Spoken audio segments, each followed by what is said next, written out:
Van a grabar ya la...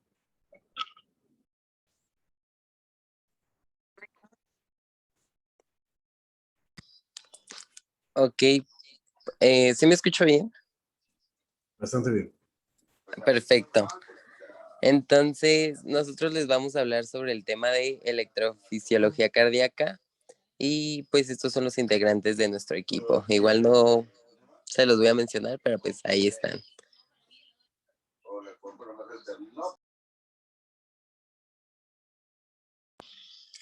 Estos son los puntos que vamos a tocar, que es el principio básico de la electrocardiografía, el potencial de acción de la fibra miocárdica y el potencial de acción de las células autoexcitables.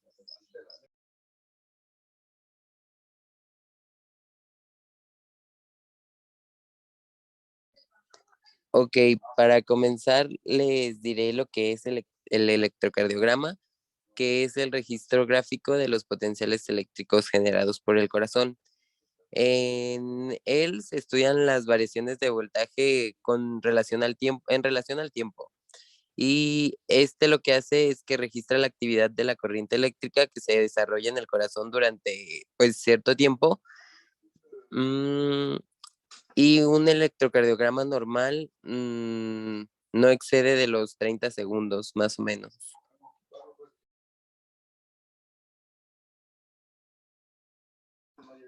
Ahora les hablaremos sobre los conceptos de un electrocardiograma y pues de lo que está formado.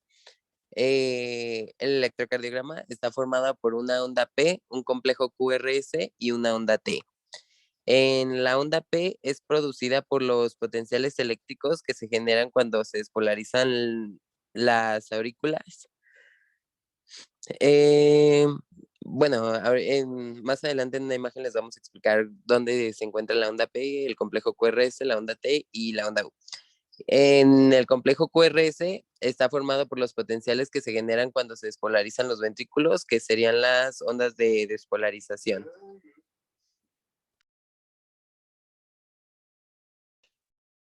Ok, yo les hablaré sobre la onda T, que son potenciales que se generan cuando los ventrículos se recuperan del estado de despolarización.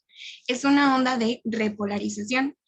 Pues en este proceso normalmente aparece en el músculo ventricular, ya sea 0,25 y 0,35 segundos después de la despolarización. En la onda U es positiva, aparece luego de la onda T y siempre es de menor voltaje. En esta es la repolarización de músculos papilares y solo es visible ocasionalmente en las precordiales.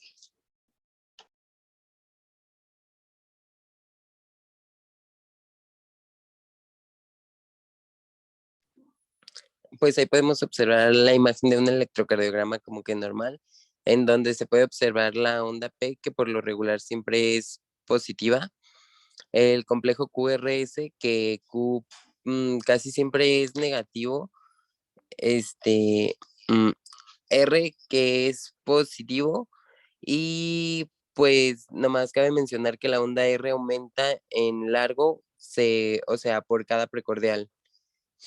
Y la onda S, bueno, en el complejo QRS, la S sería negativo y pues la onda T, que es la repolarización, entonces también sería positiva.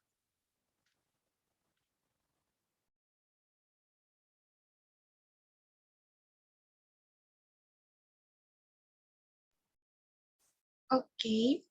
En un electrocardiograma siempre se debe de evaluar lo que es la frecuencia, el ritmo, el eje, hipertrofias, isquemia, infarto e intervalos.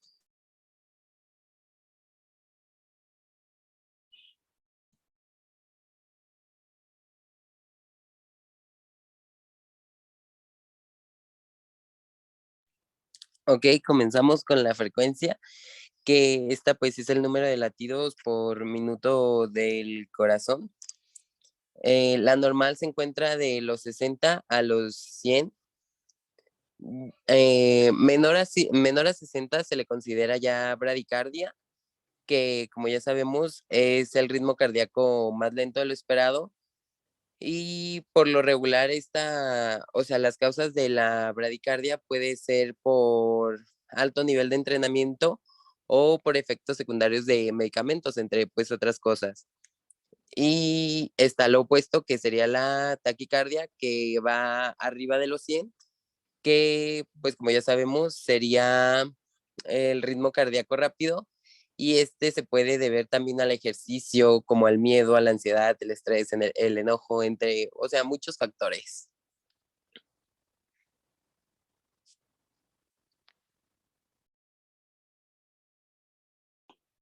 Bien, ahora yo les hablaré sobre el ritmo.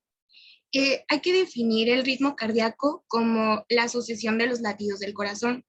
En el caso del electrocardiograma, hablaríamos de la asociación de los complejos QRS en el tiempo que dura el registro. Iniciaré con lo que es Ay, espere. Ya. Con lo que es el ritmo cardíaco regular. Su primer paso del análisis del ritmo cardíaco es determinar si es regular o irregular. Para ello debemos medir la distancia entre dos ondas R consecutivas. Si el ritmo es regular, esta distancia es similar de un latido a otro.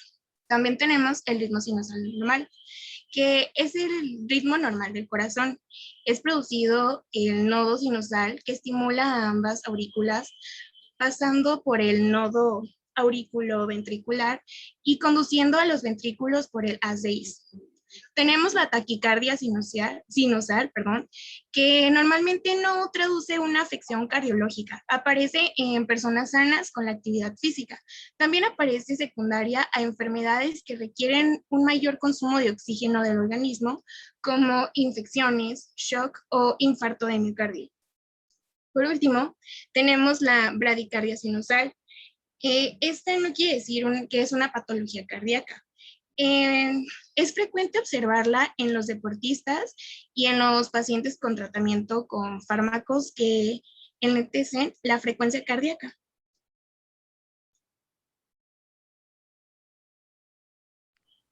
Ok, ahora pasaremos al eje del electrocardiograma, que es la dirección en el espacio del vector eléctrico del corazón. Este, el eje eléctrico en sí representa la suma de los vectores de todas las células cardíacas durante su actividad eléctrica. Se determinan en un plano frontal, como pues se ve en la imagen, y los rangos normales van desde los 0 hasta los 90 grados y otros desde los -30 a los más 110 grados.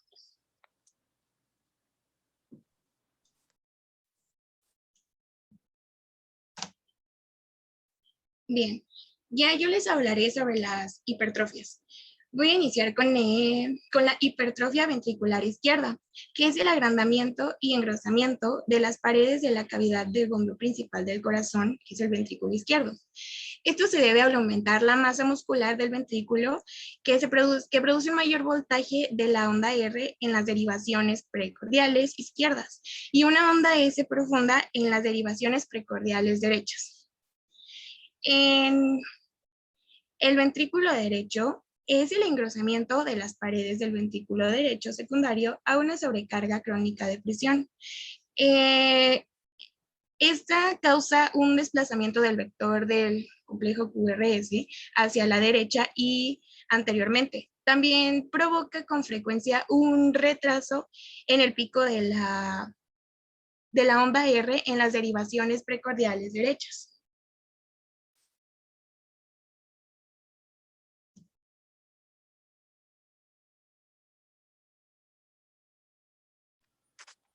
Ok, ahora les hablaré sobre los intervalos del electrocardiograma, que es la porción que incluye un segmento, además de una o más ondas. En esta, lo normal va de de los 12 a los 20 segundos. Y pues como podemos observar en la imagen, los intervalos, el PR mide la conducción desde el inicio de P hasta el inicio del QRS, que como más o menos se ven en los colores, sería como el rosa, el naranja y partecita pequeña de lo amarillo. Y el intervalo QT mide desde Q hasta T prácticamente. Y pues en la imagen se alcanza a observar pues los colores en amarillo, verde y creo que es azul. Lo normal en un hombre va de 36 a 42 segundos y en una mujer de 36 a 43 segundos.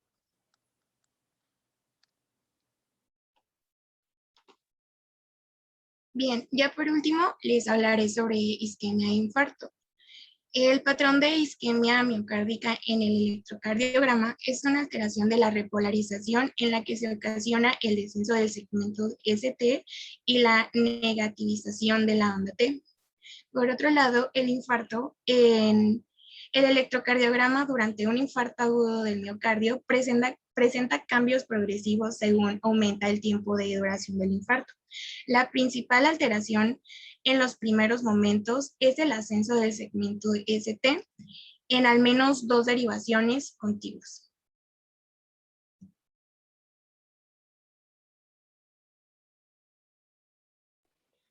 Bueno, yo voy a continuar con el tema de potencial de acción de la fibra miocárdica.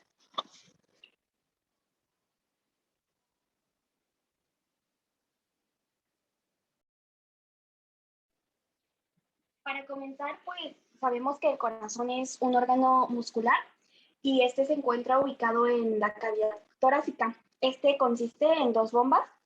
La bomba derecha que va a impulsar la sangre por los vasos y ahí se van a intercambiar los gases en los pulmones. Y la bomba izquierda que va a impulsar la sangre por los vasos que van a irrigar los diferentes tejidos del organismo. Y pues cada lado del corazón se va a dividir en dos cámaras, una aurícula y un ventrículo.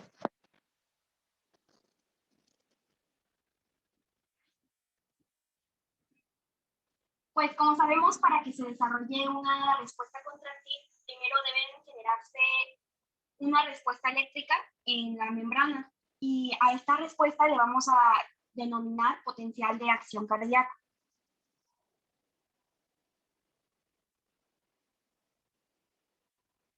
Ahora, los impulsos cardíacos que van a generar la contracción miocárdica van a tener su origen en el nodo sinoauricular.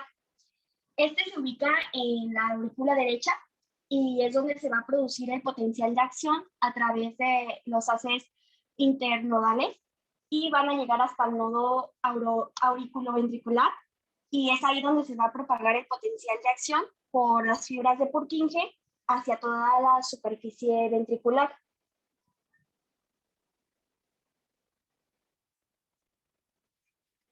Continuamos con el origen. Este potencial se va a originar en el nodo sinoauricular y se va a propagar a través del músculo cardíaco por el sistema de conducción mediante las uniones de hendidura.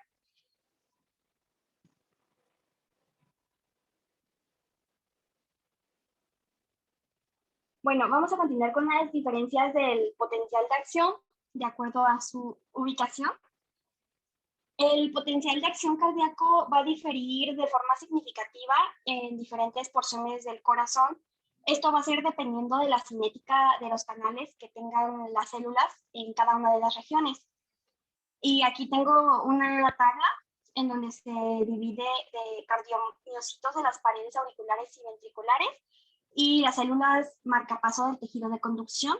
Y estas las vamos a explicar un poco más adelante.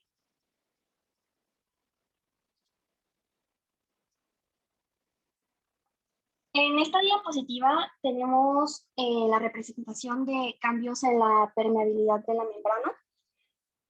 Sabemos que las diferentes fases del potencial de acción cardíaco se asocian con cambios en la permeabilidad de la membrana celular.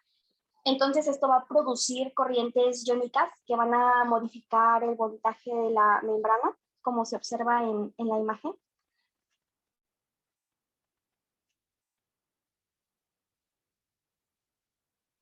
Y bueno, la duración del potencial de las fibras cardíacas va a ser de 150 y 300 milisegundos.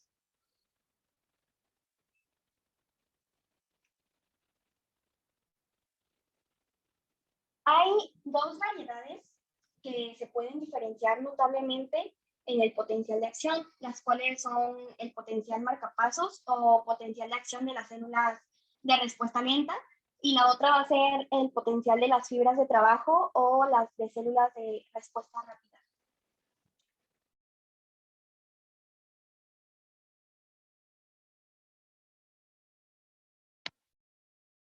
Ahora yo les voy a hablar sobre el potencial marcapasos, o también conocido como de respuesta lenta.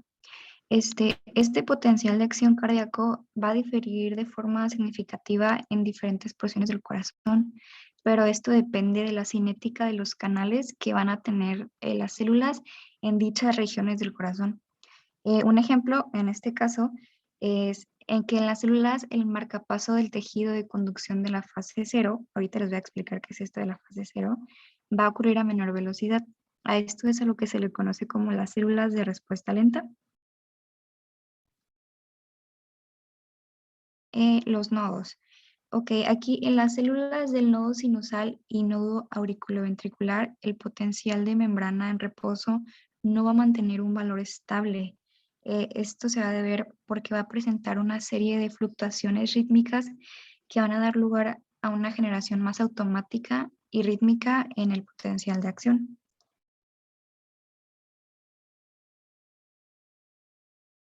Las fases. Primero tenemos la fase de reposo inestable. Esta en el potencial de membrana no va a mantener una constancia, sino que se va a despolarizar hasta generar el potencial de acción.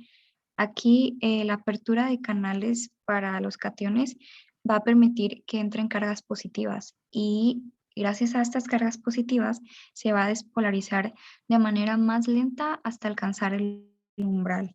Y aquí la medida promedio del umbral son de menos 50 milivoltios. La fase de despolarización, a esta se va a deber a la entrada de iones de calcio del exterior, y la fase de repolarización. Esta básicamente se va a propagar por las fibras auriculares y va a dar lugar a los potenciales de acción de las fibras, llegando al nodo auriculoventricular antes que el potencial de los marcapasos haya alcanzado el umbral, que es lo que les mencioné ahorita de menos 50. Y por último se va a propagar a las de His para llegar a las fibras ventriculares. Siguiente. El potencial de acción ventricular o respuesta rápida. Aquí los cardiomiocitos de las paredes auriculares y ventriculares es demasiado rápida, como su nombre lo dice, y a esto se debe su nombre.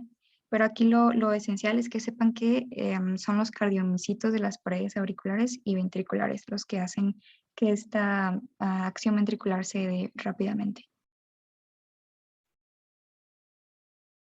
Las fases. Estas fases se las voy a explicar en la siguiente diapositiva, ya que ahí hay una fotito que lo explica mejor. Así que siguiente. Ok, aquí en el resto de las fibras cardíacas, auriculares y ventriculares, el potencial de acción se va a desarrollar en las siguientes fases, y lo voy a ir explicando conforme a la gráfica que tenemos ahí. La fase 0 es a la que le vamos a llamar fase de despolarización rápida. Después tenemos la fase 1, o también conocida como repolarización breve. Después tenemos la fase 2, o también conocida como fase de meseta. Esta fase de meseta es la más característica de los potenciales de acción cardíacos, ya que durante la misma se va a producir una apertura de canales lentos de calcio. Después tenemos la fase 3, o también conocida como fase de repolarización. Y por último la fase 4, también conocida como potencial de membrana en reposo. Esta fase 4 en condiciones basales van a presentar una gran permeabilidad al potasio, lo que va a hacer que su valor de reposo esté próximo a su punto de equilibrio. Y su punto de equilibrio, como lo podemos ver en la gráfica, es de menos 90 milivoltios. Siguiente. Ahora les voy a dar un ejemplo presentándoles el potencial de acción de una célula miocárdica. De primera fase de despolarización, que sería la 0, Se va a comenzar con la membrana en reposo.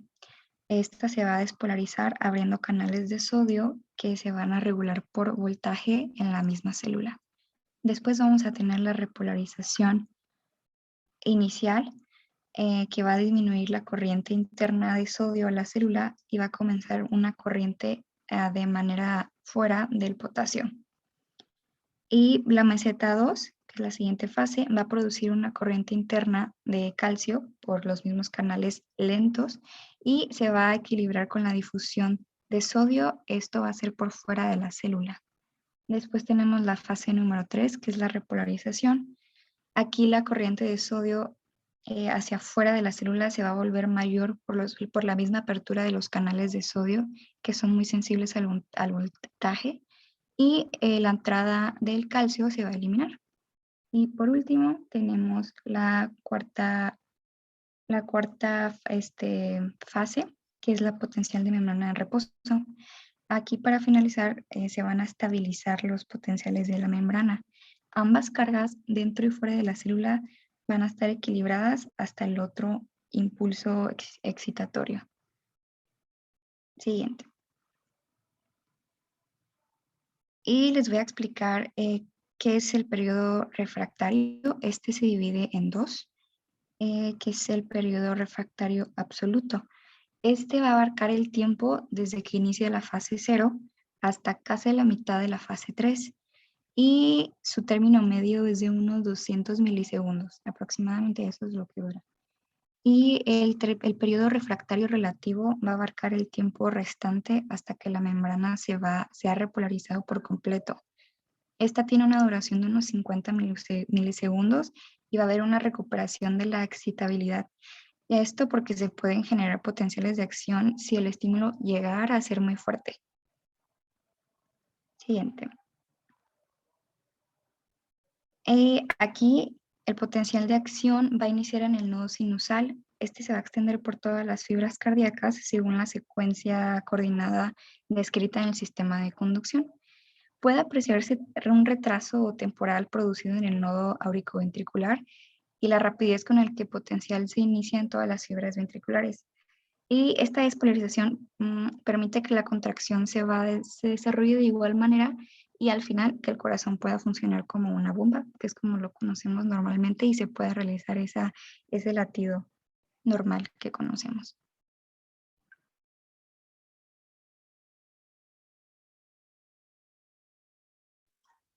Bueno, para finalizar voy a comenzar a hablar del potencial de acción de las células autoexcitables. Estas células son aquellas que por sí mismas pueden generar potenciales de acción y de esta manera se despolarizan rítmicamente y así van generando el impulso cardíaco.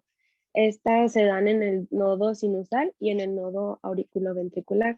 En esta imagen se muestra el nodo sinusal y el nodo auriculoventricular. El sinusal se muestra de color azul y el fascículo auriculoventricular está representado en rojo. Este se origina cerca del orificio del seno coronario y experimenta una ampliación leve para formar pues el nodo auriculoventricular y este mismo pues se ubica debajo y pasa por el tabique ventricular y se va dividiendo en dos ramas de fibras, las ramas izquierdas y las derechas.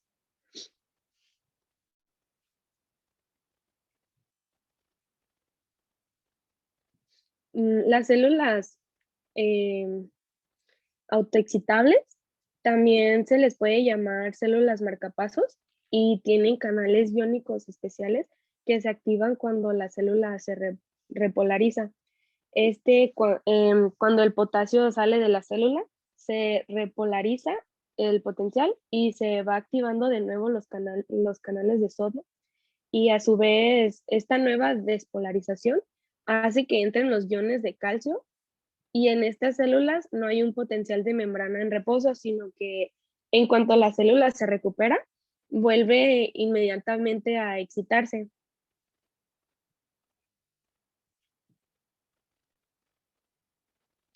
Cabe señalar que las distintas células de marcapasos del corazón se despolarizan de manera distinta. Las células del nodo sinusal se despolarizan de unas 75 a 100 veces por minuto, mientras que las del nodo auriculoventricular sufren alrededor de unas 50 despolarizaciones por minuto y las de haz de His unas 30 despolarizaciones por minuto. En un corazón sano, las células del nodo sinusal son las que marcan el ritmo cardíaco, ya que una vez que se despolarizan, estas hacen que el resto de las células del miocardio vayan incluyendo el resto de las células marcapasos.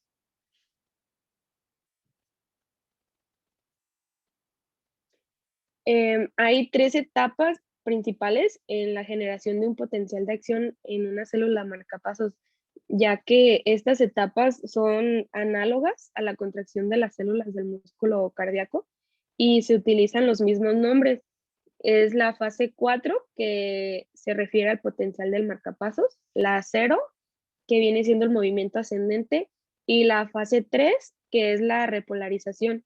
Esto puede producir alguna confusión, ya que no hay una fase 1 o una 2, solo está la 0, la 3 y la 4.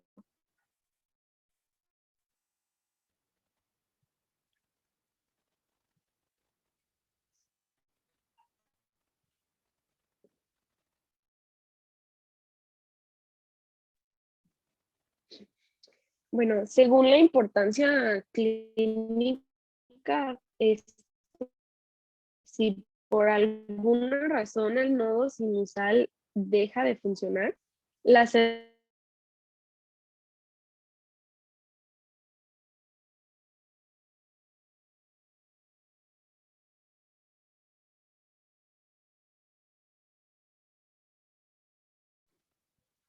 me escuchan? Yo no escuché ya nada.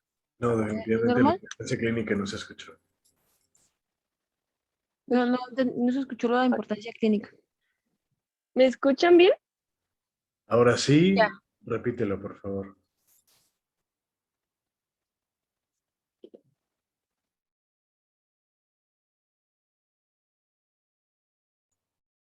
Creo que no te escuchas otra vez.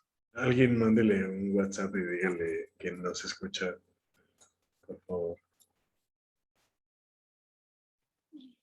¿Me escuchan? Ahora sí.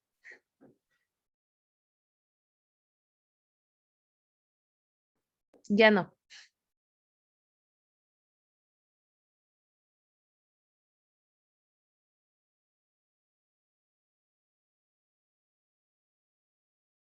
Bueno, igual yo podría decir la importancia clínica.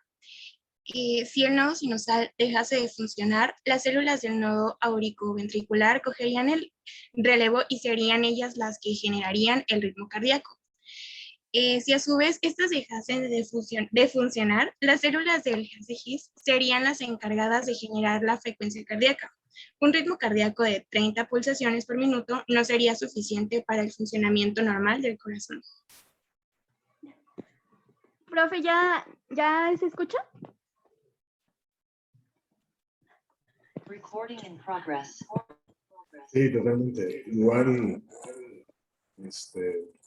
Alessandra ya nos hizo el favor de explicarlo. Gracias.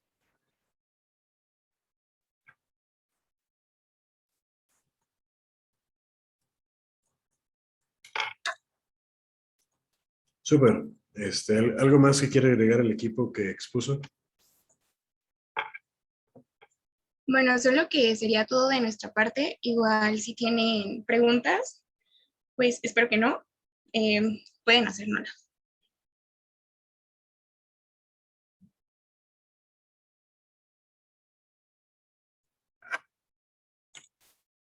¿Alguien fuera del equipo tiene alguna pregunta para el equipo? ¿O pregunta en general? A Y si mí no nada más, pregunta, entonces... Ah, sí, adelante, Jonathan. a mí nada más no me quedó muy claro lo del eje. No sé si pudiera como explicarlo de otra manera.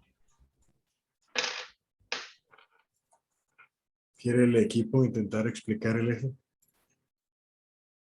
Yo solamente quiero que regresen una diapositiva Súper bien. para ver algo que no noté y se me hizo interesante. ¿Qué diapositiva? A ver, déjame ver, era donde dice algo sobre la isquemia y el infarto. Se me hizo interesante y no alcancé a apuntar algo que decía ahí.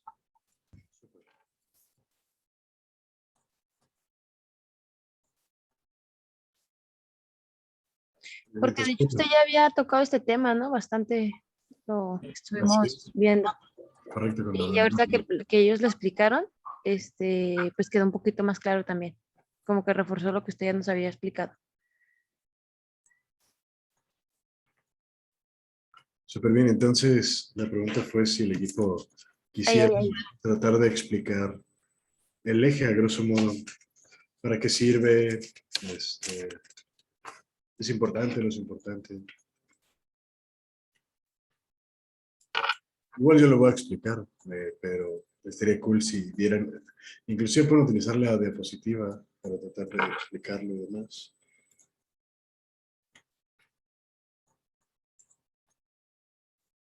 Oh.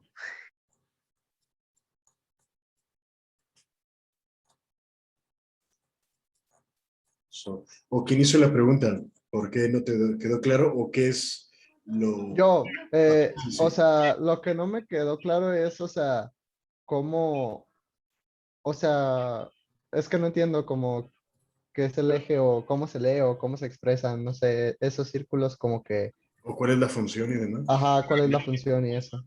Vale, bueno, está perfecto. Igual dejen la diapositiva ahí sin ningún problema.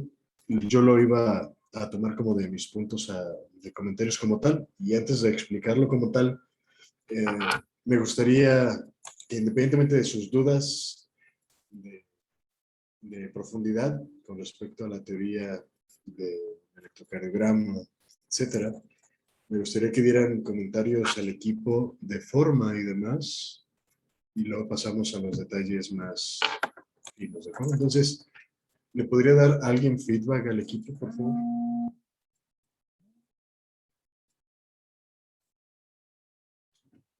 Quien sea, ¿eh? A mí, bueno, a mí en lo personal se me hizo bien que las diapositivas fueran como bastante compactas, o sea, que no estuvieran como todas llenas de información y pues que tuvieran solo ideas principales y que ellos pues, o sea, si estudiaran y como que nos dieran como eh, pues la explicación con palabras no tan complejas.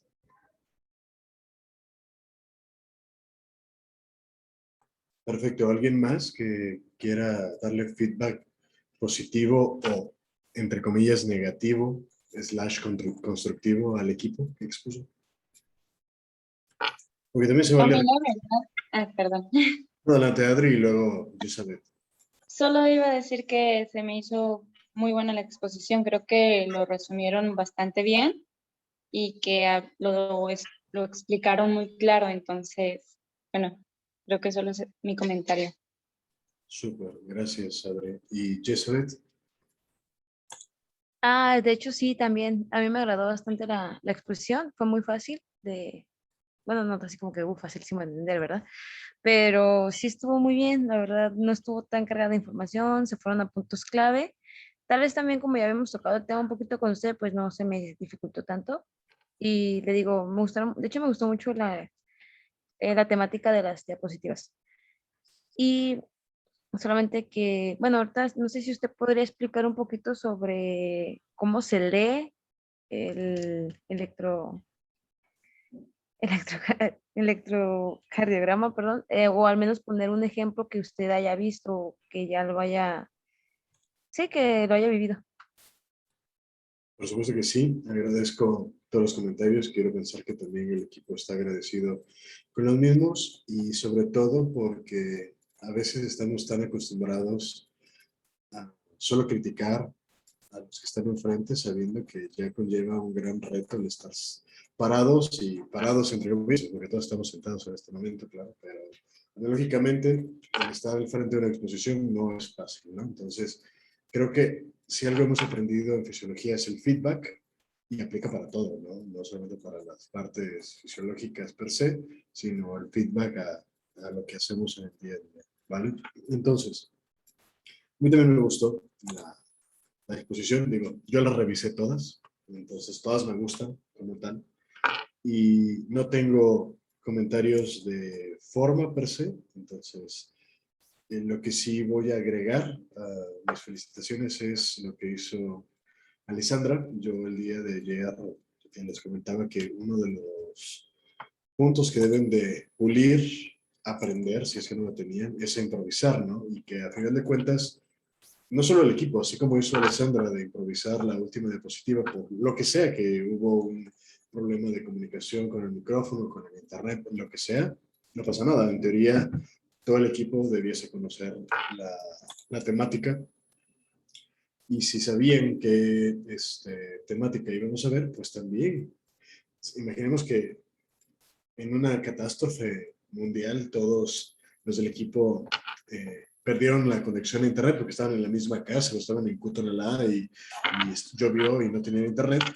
La realidad es que cualquiera de los no del equipo, si leyeron el tema, que eso es también de las ideas que me gustaría que aprendiesen, es el hecho de que ustedes también pudieran haber explicado la diapositiva de importancia clínica. No solamente leerla, sino explicarla per se y entenderla de manera lógica. Y esa es mi invitación, a que cualquier cosa, y por eso le regresé la pregunta un poquito a Jonathan, con respecto al eje, el poder entender cosas de manera lógica, aunque no sepamos la teoría en los detalles finos, sino puede ser burdamente, a grosso modo, y eso también funciona, ¿de acuerdo? Para irnos dando una idea, ¿de acuerdo? Entonces, prácticamente la exposición me gustó, ¿de acuerdo? También parafrasearon algunas diapositivas, estuvo bastante bien como tal.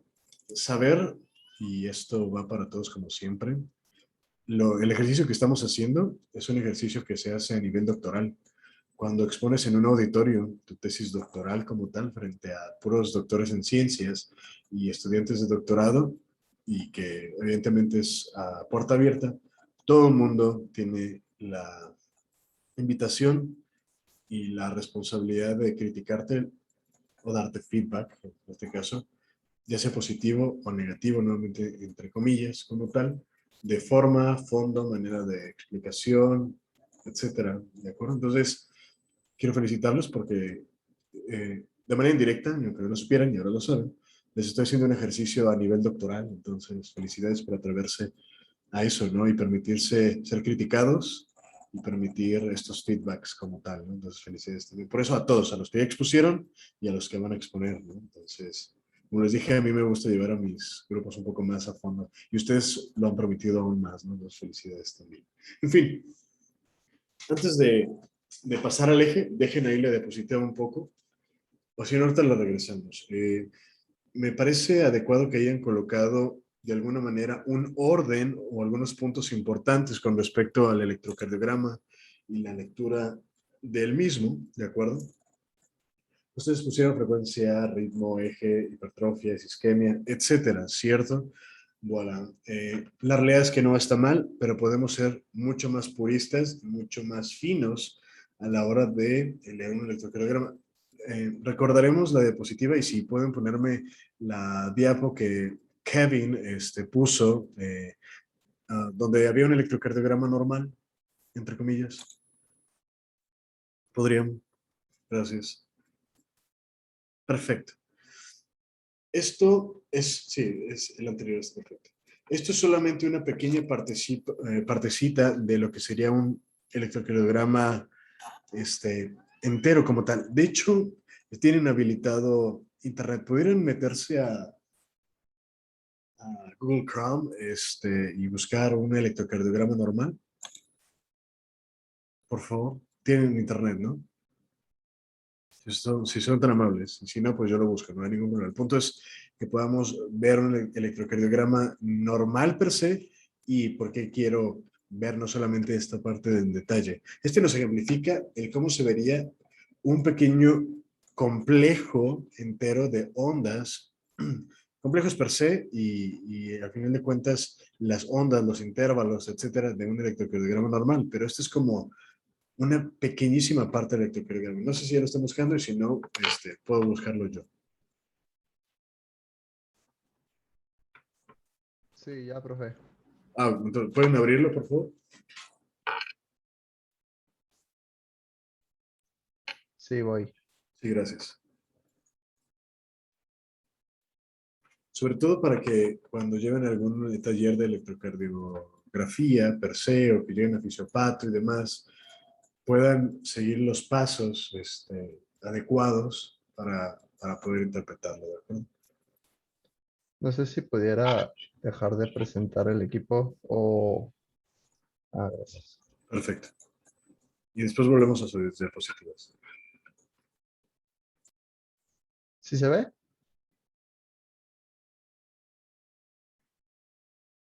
Sí, está perfecto, me funciona bastante, ¿de acuerdo? Y está bien si no está tan amplio, no lo necesitamos en este preciso momento como tal. Déjenme ver. Tun, tun.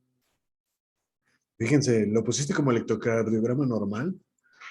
Pues puse EKG normal A y ver, ya. pues estás abierto y busca otro, por favor. A ver, la otra. Ajá, EKG normal. ¿Así? Ajá, imágenes. Déjame ver. Ajá, creo que el último de la primera fila pudiera funcionarnos. A ver. ¿Este? Sí. A ver si ese nos Ahí. funciona. No pasa nada, no pasa nada. A ver. O regresa y que ponle el botón secundario al mouse y abrir en una nueva pestaña. Ajá, open in new tab. No, pues me manda aquí. Igual la descargo y ya. Sí, no pasa nada.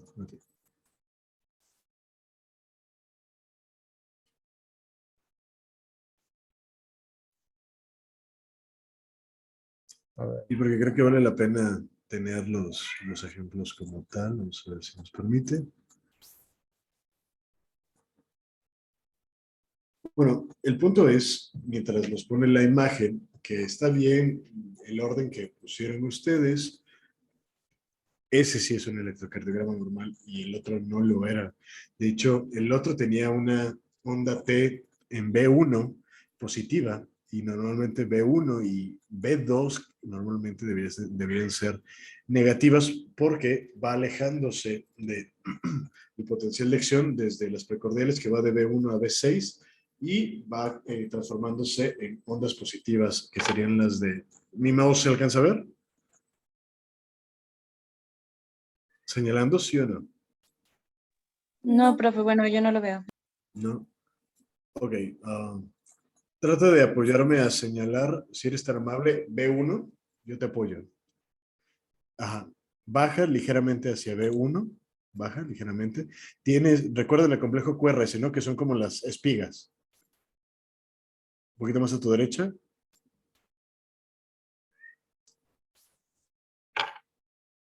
A ver, dame un segundo. Aquí. ¿Aquí? ¿En esta? Te solicité que me permitas el control remoto. Ah, ok. Ahí está. Listo. Perfecto. Ahora sí se ve mi mouse. A ver, muévalo. Sí. Ya sí se ve. Excelente. Entonces, tenemos las derivaciones precordiales que van desde B1 a B6 y las bipolares, ¿no? Que son 1, 2, 3 y también, aquí se repite 2. Bueno, no pasa nada, ¿no? Se puede repetir una de manera a propósito, aquí podría ser B1, 2, 3 sin ningún problema, ¿no? Y también las unipolares ABR, ABL y ABF, ¿no? ABR va en el brazo derecho, por eso right, L de left y F de foot, ¿de acuerdo? Entonces, una va en el brazo derecho, brazo izquierdo y en uno de los pies. El otro es tierra per se, ¿no? Entonces, uno no se marca la tierra per se aquí en un electrocardiograma, ¿de acuerdo? Entonces, yo les decía que normalmente de B1 a B6 tiende inicialmente a ser la onda T negativas y se va polarizando hacia la parte positiva y conforme va llegando hasta B6, se van siendo cada vez más positivas como tal, ¿no? Entonces eso sería lo ideal. Aquí se fija, muy probablemente tenga algún desorden hidroelectrolítico porque no está tan marcada esta positividad de las ondas T, que serían las de aquí. Y en B1 normalmente tendría que ser negativa, B2 también tendría que ser algo negativa. Entonces muy probablemente tenga que, a pesar de que aquí está colocado como una especie de electrocardiograma normal, muy probablemente no lo sea de manera purista, porque hace falta ver, por ejemplo, valores de electrolitos como potasio, que hemos visto que tienen alteraciones, o se los había mencionado como alteraciones a nivel cardíaco, ¿cierto? Arritmias, etc. Pero bueno, los pasos. Inicialmente hay que decir, y inclusive en una nota médica o de manera verbal, si nos preguntan, hay que decir, es un electrocardiograma de 12 derivaciones como tal, que está bien calibrado. Este no lo podemos decir porque aquí abajo no viene los milisegundos, ¿de acuerdo? Para ver la amplitud y la duración de cada uno de los cuadritos y la amplitud del voltaje, es decir, de hecho es más el amperaje, si no mal recuerdo, ¿de acuerdo? Pero tiene que tener aquí unos numeritos que nos pueda decir que realmente está bien calibrado.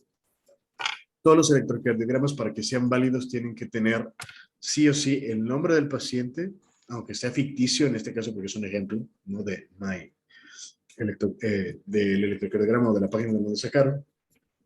Pero imaginemos que es mi electrocardiograma, ¿no? Entonces, electrocardiograma de 12 derivaciones del paciente tal, si está en una institución con número tal, de la cama tal, de la fecha tal, de la hora tal. ¿Por qué creen que es importante la fecha y la hora en un electrocardiograma? ¿O me lo estoy inventando? ¿Por qué creen? Por lógica, y aunque estén mal, no pasa nada, estamos para aprender, ¿no? ¿Por qué creen que es importante poner la fecha y la hora? Para llevar un archivo o algo así a la persona, un Eso es, historial. ¿sí? Para checar los cambios como significativos que se producen. Súper, exacto, para ver los cambios que pudieran verse derivados a lo largo del tiempo durante la estancia de un paciente, porque imaginemos que a lo mejor viene un paciente por dolor precordial y inicialmente todavía no tiene un daño per se, no se va a ver en el electrocardiograma, pero conforme avance el tiempo podemos tener cambios electrocardiográficos, sobre todo en un infarto, y por eso hay que tomarlo al inicio del ingreso de un paciente a la sala de urgencias en el área de código de infarto, al inicio, a la media hora y a la hora per se, para ver si verdaderamente ya estamos hablando de una lesión o de un infarto per se, ¿no? Y hay infartos diferentes. Hay infartos que tienen elevación del segmento ST, de acuerdo, que estaría más o menos así, porque tenemos QRST, entonces de S a T, que sería esta partecita de acá, hay una elevación como tal, de acuerdo, dependiendo, por supuesto, si es una lesión o es una isquemia como tal, pero se verían cambios a final de cuentas. Yo les decía que hay diferentes tipos de infarto, ¿no? Hay unos con elevación, que ya los mencioné en esta zona de acá, que se ve así como si fuera una casita per se, y otra, que no tiene elevación del segmento ST, pero no significa eso inherentemente que no fuera un infarto. ¿Por qué nos daríamos cuenta que hay un infarto a pesar de que electrocardiográficamente no hay elevación? Porque las enzimas cardíacas de destrucción de las células miocárdicas se ven elevadas. En este caso tenemos un montón. Tenemos a la CPK, tenemos a la CPK-MB, tenemos a la troponina y tenemos a la DHL. Entonces, la primera que se va a elevar es la DHL, que es súper inespecífica, ¿de acuerdo? Tenemos a la CPK, que es medianamente específica. Tenemos a la CPK-MB, ¿de acuerdo? Que es específica como tal. Y finalmente tenemos a las troponinas, de las cuales la troponina I es de la más específica que tenemos para poder diagnosticar un infarto agudo al miocardio. ¿De acuerdo? Pero bueno, eso es información agregada. Es decir, entonces, el electrocardiograma de 12 derivaciones, bien calibrado, el nombre, la fecha, la hora como tal. Después nos iríamos a si tiene un ritmo sinusal. ¿Cómo sabemos que tiene un ritmo sinusal? Porque prácticamente todos van a estar en igual características, ¿de acuerdo? Mismas formas, amplitudes como tal, y siempre una onda P precede a un complejo QRS normalmente y luego una onda T como tal. ¿Se fijan? Este sería un ritmo sinusal. Todos se ven iguales. Hablando, por ejemplo, si cortas este pedacito de B1, ¿se ven iguales los tres? Este y este. Doctor, ¿sí está apuntando con su mouse? Sí. A ver, Ah, es que no lo veo. vamos a ver. Ahí está. Ya se ve otra vez, ¿no? Sí. Entonces, cortemos este pedacito de B1, nada más. Entonces, este B1, estas tres secciones como tal, ¿se ven iguales? Este y este, en general. Sí, a simple vista, sí. ¿De acuerdo? Y de hecho, esto es a simple vista, a la hora de leerlo como tal. Si por ejemplo, cortamos ABF, como tal, hasta aquí. Este y este es igual. O este de 2, o el de acá son iguales. Y hay una onda P precedida de un QRS y luego una onda T en todos. Sí, Sí. Ok, sí. sí. Si agarramos B6 en cada uno de estos, son iguales. Y mismo caso, está una onda P, un QRS y una onda T. También. Exacto. Y si agarramos, no sé, el 2, que es el acá o no, D2, no lo agarremos, no sé, ABR. Este y este son iguales. Sí. Y entonces tenemos un ritmo sinusal. Así de sencillo. Lo ven y, mira, todos se parecen, ritmo sinusal, sí o sí. ¿De acuerdo? Entonces no está tan difícil. Nada más es practicar como esto, ¿no? Hay que leer y leer electrocardiogramas como tal, ¿vale? Entonces está el ritmo, y luego la frecuencia como tal, ¿de acuerdo? Ya los electrocardiogramas te dan las frecuencias de manera sencilla, entonces realmente, sí, adelante, Elizabeth. De hecho, fue lo que dijo mi compañera casi al final, ¿no? Que el ritmo sinusal es el que básicamente que los médicos se fijan, por decirlo así, el que lleva, como por decir, más importante, entre comillas. Sí, en general tienes razón, pero precisamente para poder ver la normalidad es cuando hay un ritmo no sinusal, es decir, que hay una arritmia per se. Primero hay que saber cómo identificar un ritmo sinusal per se, ¿de acuerdo? Y esa forma de identificarla es como usted lo acaba de hacer, ¿verdad? Claro. Pueden variar las, no sé, las formas de las ondas, por decirlo así, dependiendo de la persona.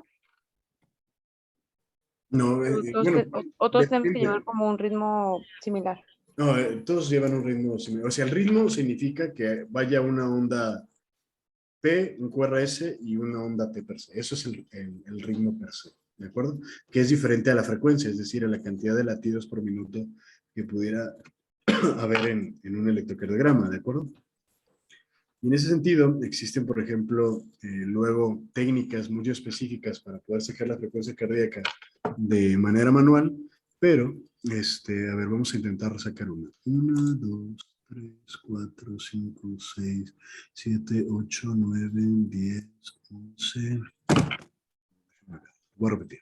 1, 2, 3, 4, 5, 6, 7, 8, 9, 10, 11, 12, 13, 14, 15, 16, 17, 18, 19, 20, 21, 22, 23, 24, 25, 26, 27, 28, 29, 30.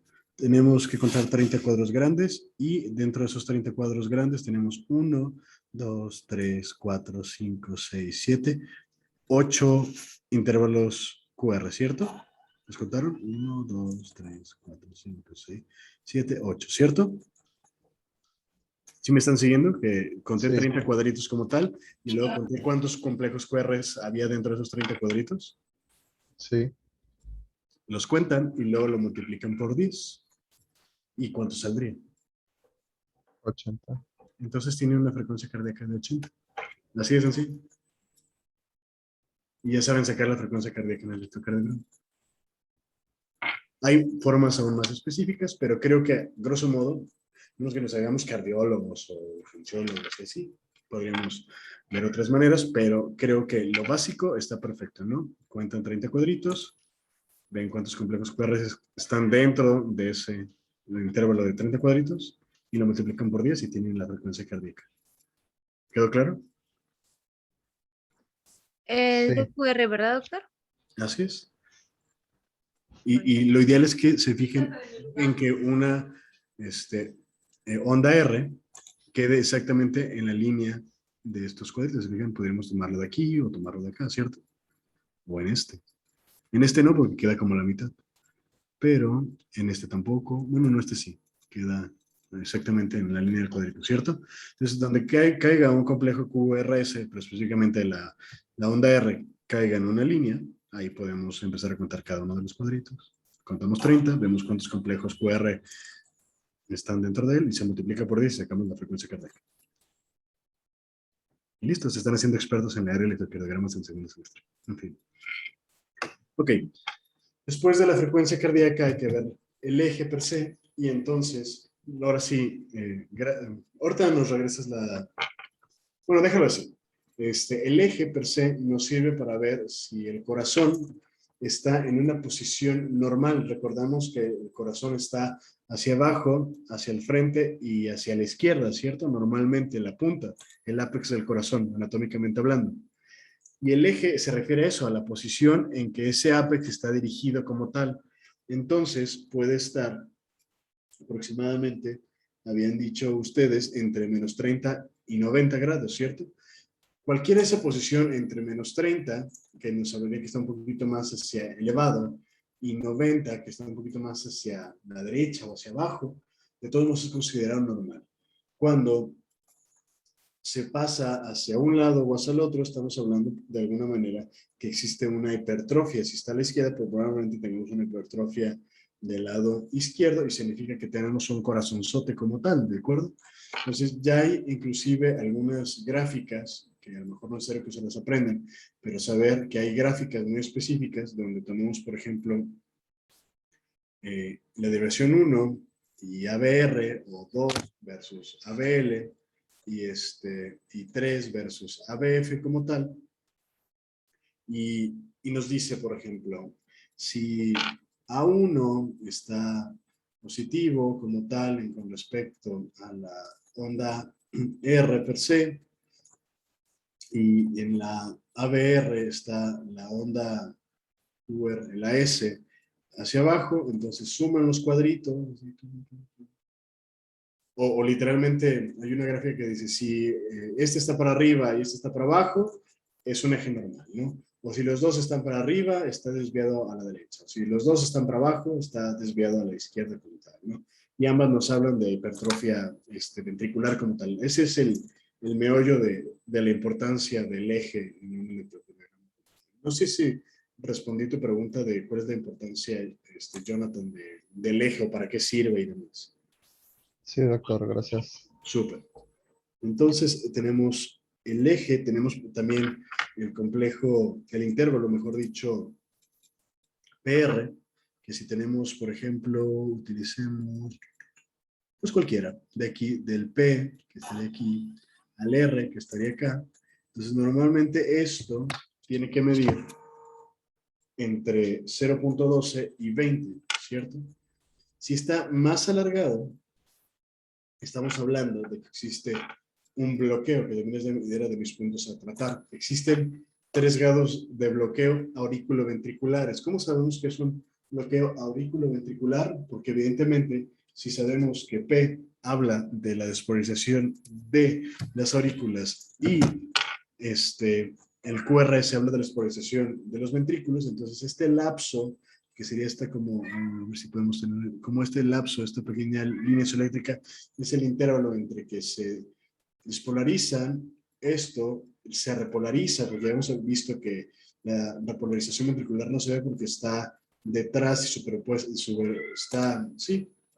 superpuesto el complejo QRS y detrás de aquí estaría la repolarización ventricular, no se ve, pero este lapso como tal, pues evidentemente debe respetarse, si no significa que no se está teniendo una buena conducción del impulso cardíaco. Entonces, les decía que hay 3 tipos de bloqueos, ¿cierto? Y literalmente es grado 1, grado 2 y grado 3.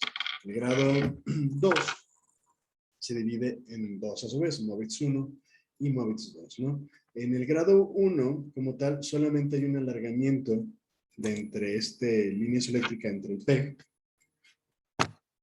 y el complejo QR, sobre todo hacia el R per se, pero es constante siempre en todos los. Imaginemos que aquí está más alargado, aquí está más alargado, y aquí está más alargado, y aquí está más alargado, pero siempre es en la misma constante, ¿de acuerdo? Siempre va a estar en 0.30, estoy inventando, claro, porque si decimos que el rango superior es 0.20, imaginemos que 0.30 ya se desfasa de esa normalidad, ¿cierto?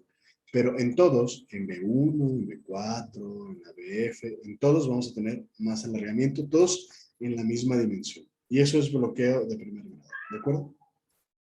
Hay otro, por ejemplo, el bloqueo de segundo grado, en el cual, sobre todo en el de MOVITS 1, vamos teniendo un alargamiento progresivo. Es decir, imaginemos, usemos este ejemplo. A ver, déjame ver si me permite. ¿Se ve mi mouse? Sí, doctor, sí se ve. Súper. Entonces, el intervalo PR es de P de aquí hasta R de acá, ¿cierto? Esta es una R y esta es una P. ¿Estamos claros hasta ahí? Tenemos el P, el Q aquí, el R acá, el S acá y el T aquí, ¿cierto? ¿Hasta ahí estamos claros? P, Q, Sí. R, S, T. Hasta por orden, ¿no? O sea, no hay tanto pierde. Si Sí. iniciamos en P, terminamos en T. Por la sumatoria y lógica. Okay, ¿hasta ahí claro? Dijo PQRCT, ¿verdad? Pues sí, porque es P, Q, R, S, T, por orden alfabético. Ok. ¿De acuerdo? Entonces, este intervalo que va de aquí de P a R es el que se va a alargar. En el bloqueo de primer grado, de aquí a acá va a estar mucho más el espacio. Imaginemos que fuera al revés. Imaginemos que esta imagen está inversa, ¿no? Que esta fuera P y esta fuera R, ¿no? Entonces, si fijan aquí hay más espacio, ¿cierto? Entonces, imaginemos que invertimos la imagen, en este caso. O aquí este segmento está más alargado, a eso me refiero. Pero es constante en todas las derivaciones. El de... o ¿sabes qué? ¿Me puedes poner una imagen de bloqueos AB? Para que les sea más claro, por favor. Sí, voy. Gracias, Jonathan. Doctor, la primera depresión es Q, ¿verdad? Sí, la Q está acá, la que está aquí abajito. R y la de aquí de abajo sería S. Sería P, Q. Ya no se ve su mouse. ¿Mande? Digo que ya no se veía su mouse. De acuerdo, te lo vamos a poner. Deja que nos pongan los bloqueos auriculoventriculares, primero, segundo y tercer grado.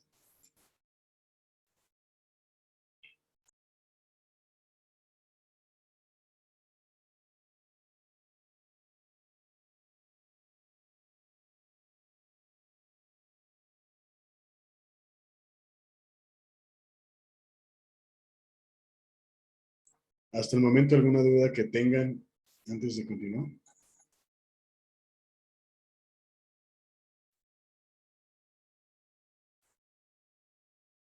Yo sí, doctor, el PQRCT siempre, bueno, tiene esa forma, por decirlo así. Sí, y si no tiene esa forma, entonces estamos hablando de una patología. Sobre todo si Ajá, es lo que iba a comentar. Cus profundas, estamos hablando de que hay un infarto ya franco y muy probablemente sea un infarto viejo, inclusive, ¿no? Un ¿Eso le sirve, ejemplo, doctor? doctor, un ejemplo, por No. ejemplo, si R estuviera más abajo, ¿qué patología o qué diagnóstico podríamos hacer? O que Q estuviera muchísimo más abajo.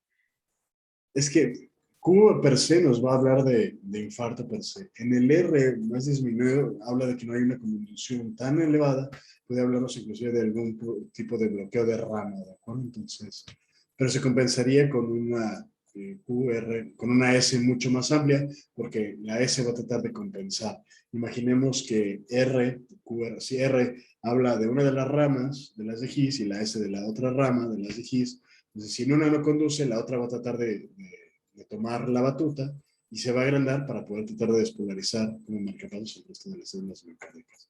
No, trata de buscarme otro. A ver, si quieres, deja de compartir y yo lo busco, ¿vale? Denme un segundo, por favor.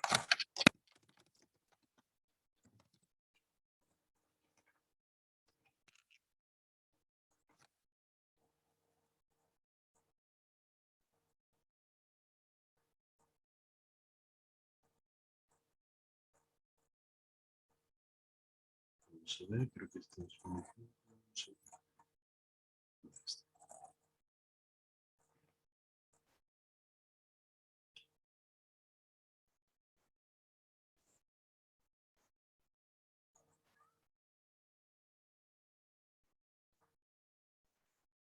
Sí, me queda perfecto. Vamos a ver si puedo compartir un segundo.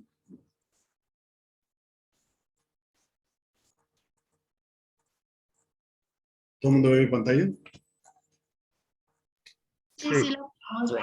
Súper. Entonces tenemos un ritmo sinusal. Este creo que queda perfecto para ejemplificar todo. Tenemos la onda P, intervalo PR, ¿cierto? Hasta acá. Tenemos el QRS, y la T, ¿no? Y se fijan en el sinusal porque todos se parecen, ¿no? Y todos preceden a lo que habíamos dicho. ¿Hasta ahí claro en lo normal? ¿Está aquí? Sí. Súper. Bloqueo auriculoventricular de primer grado. Si se fijan, hay más espacio entre P y la R, ¿cierto? Está mucho más alargado de aquí a acá. En el mismo caso aquí, siempre es igual. Están alargados en la misma distancia, pero están alargados, ¿cierto? Tarda más en llegar de P a R en esta ocasión comparado con el de arriba. ¿Lo ven? Sigue siendo un ritmo Sí, sí, sinusal, sí, sí. pero es más largo, ¿no? De aquí a acá. P está más separado de Q, ¿no? Exacto. De acuerdo. Eso ya de entrada ya podrían estar viendo un diagnóstico de primer grado de un bloqueo auriculoventricular. En el bloqueo de segundo grado MOVITS 1 o MOVITS 2, que yo les explicaba que existe en esta subclasificación, ¿alguien quiere atreverse a decirme qué pasa en este que es el más sencillo? Bueno, Pues, por ejemplo, ahí más o menos donde tiene el mouse, se ve como que quiere empezar otra vez la onda P, pero no se genera el QRS y después se brinca otra vez a otra onda P y ya empieza ahora sí el QRS, ¿no? esa es la parte final. Describiste la parte final de un MOVITS grado 1, tipo 1, pero vamos desde atrás. Fíjense. Comparemos este. Este de aquí. ¿Sí se ve? ¿Sí que estoy moviendo el mouse o no? Sí, sí. Sí. Este de aquí es exactamente igual al de arriba, ¿cierto? Ese está normal, ¿no? Este está normal. Ujú. Pero, conforme avanzamos en la lectura del electrocardiograma, chéquense en el complejo, más bien en el intervalo del P al R. En el que sigue, se alarga, y se alarga más, y se alarga más, y de repente, ¡bang! No conduce nada. ¿Pero claro? Normal, se va alargando poquito a poquito más, y de repente no conduce a un complejo QRS. Aquí está la P, pero no el complejo QRS. Y luego vuelve a empezar normal. Y si siguiéramos el electrocardiograma, muy probablemente tendríamos nuevamente un poquito de alargamiento, más alargamiento, mucho alargamiento y pum, otra vez no conduce. Claro, el bloqueo de auriculoventricular de segundo grado MOVITS 1. Sí. Ah, iba a decir que qué significa entonces ese alargamiento en lo que es el grado 2.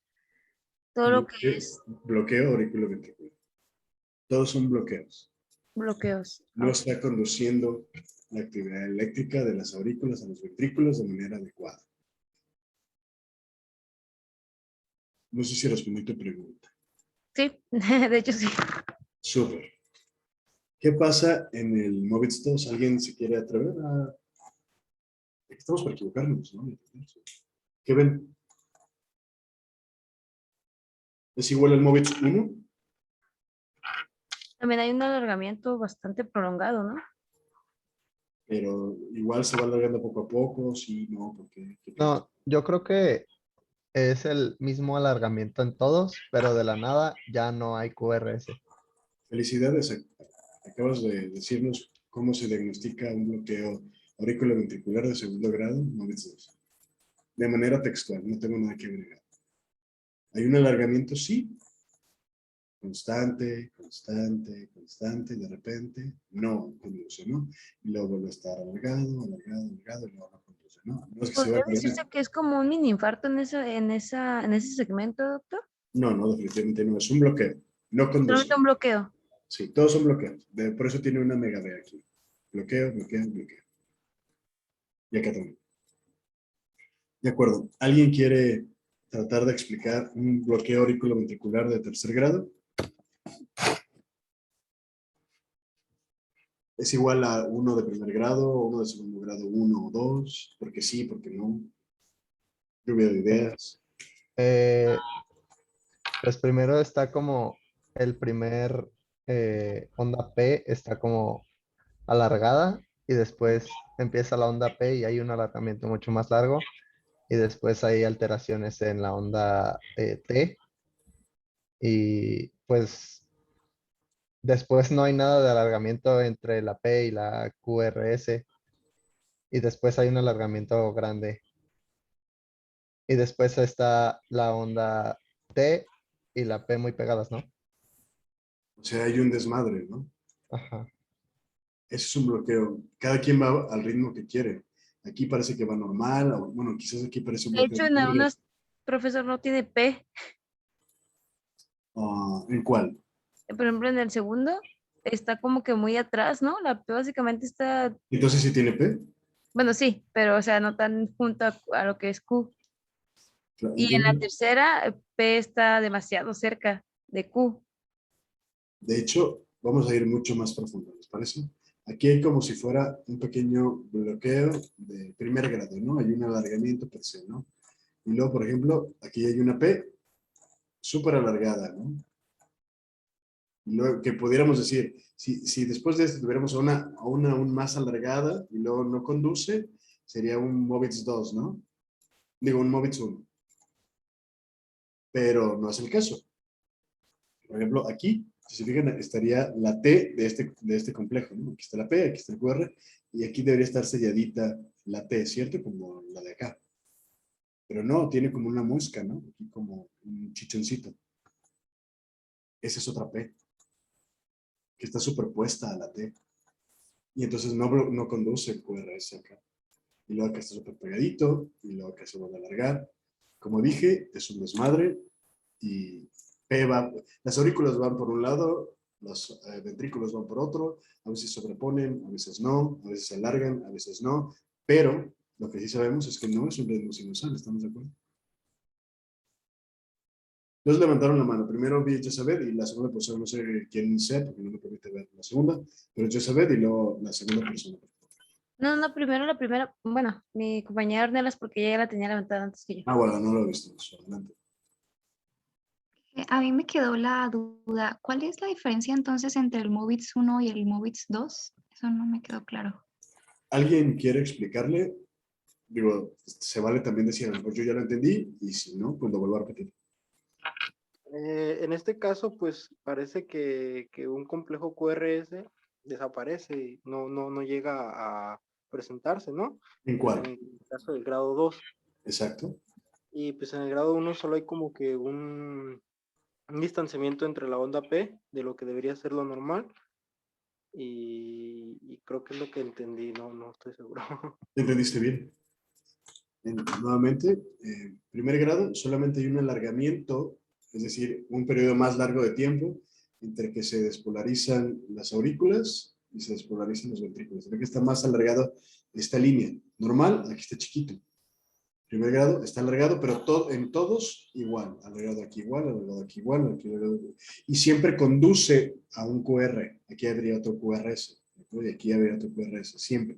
Solamente es alargamiento de esta sección. El primer grado. ¿Quedó claro? ¿Esa parte primero? Sí. Vale. En el segundo, hay un momento en el que no conduce QR. No conduce QRS. Si te fijas. A grosso modo es eso, pero en el MOVIX 1, normal, se va alargando un poquito, se alarga medianamente, se alarga mucho y no conduce. En este, está alargado medianamente y no conduce. No sé si quedó claro ahora sí el primero contra el segundo grado. Se va a decir no, si no, y lo vuelvo a repetir. No, sí, ya quedó claro. Gracias. No, un placer. Lo importante es que quede claro. Y lo, Josabeth, ¿preguntas? ¿Comentarios?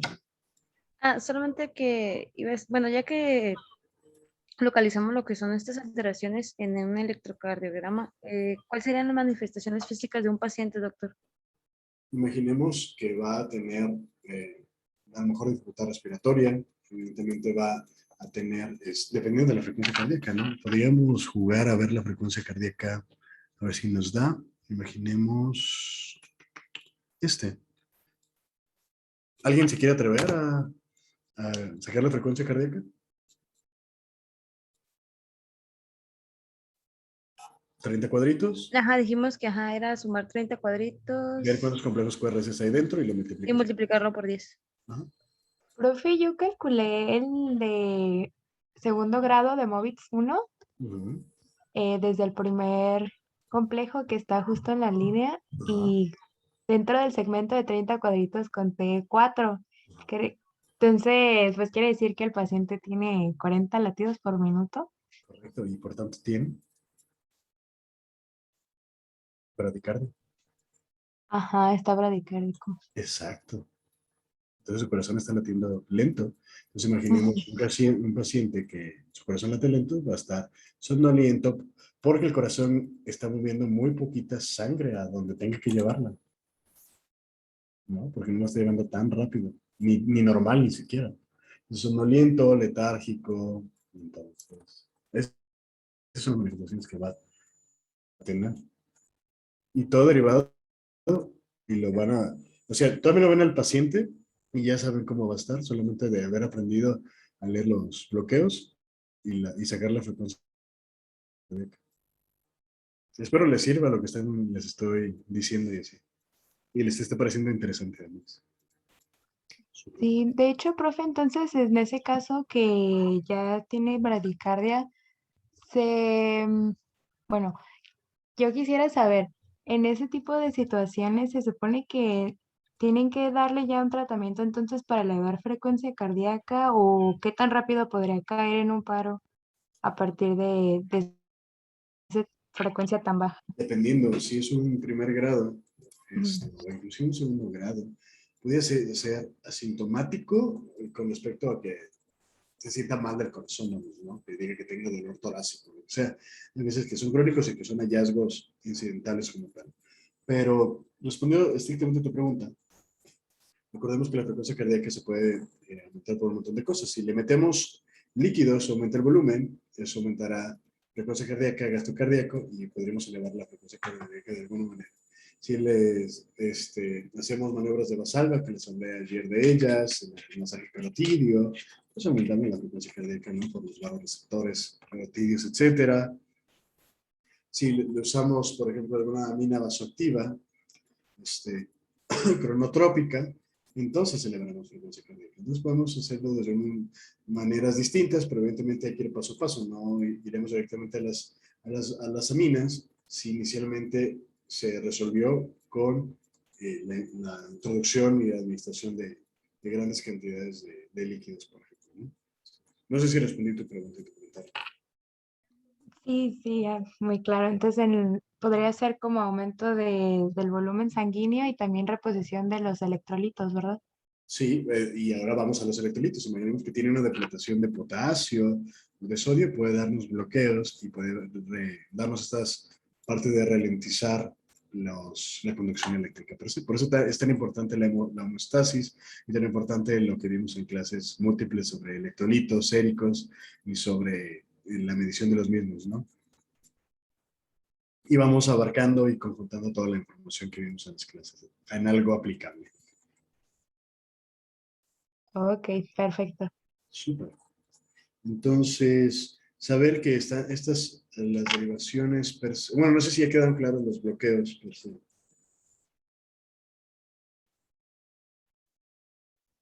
Sí, doctor. Sí. Súper. Entonces, evidentemente, esto es como medio letal, ¿no? Porque en algún momento se va a cansar el corazón de que las aurículas funcionen por un lado y los ventrículos por otro lado. Este paciente se va a parar, sí o sí. Después de esto, se cansa, probablemente tenga algún tipo de fibrilación ventricular, que se ve como una onda así. Y después va a caer en paro, así, la línea isoeléctrica, la sistolia, per se, y hay que darle RCP, ¿no? Hay otros como alteraciones electrocardiográficas. No estamos en clase de fisiopatología, son muy interesantes, lean, ¿de acuerdo? Pero saber, por ejemplo, el hecho que hay arritmias letales, como son la taquicardia ventricular y la fibrilación ventricular per se, también como tal. Hay que desfibrilarlas, ¿de acuerdo? Utilizar el carrito de paro per se. Ahora entendemos la importancia de los electrolitos como tal.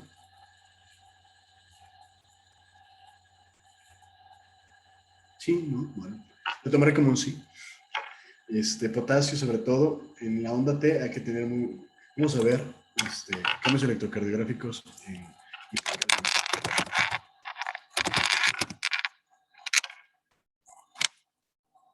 que vean, es súper característico como tal. Son ondas T picudas, acuminadas se llama como tal, ¿no? Que si bien depende de la cantidad de potasio que pudiera haber como tal, normalmente se van a ver así, súper picudas como tal. Si eso se continúa, llega un punto en el que se aplanan, pero los primeros cambios electrocardiográficos pues son estas ondas T picudas como tal, ¿no? Por ejemplo, a ver si nos permite verlo.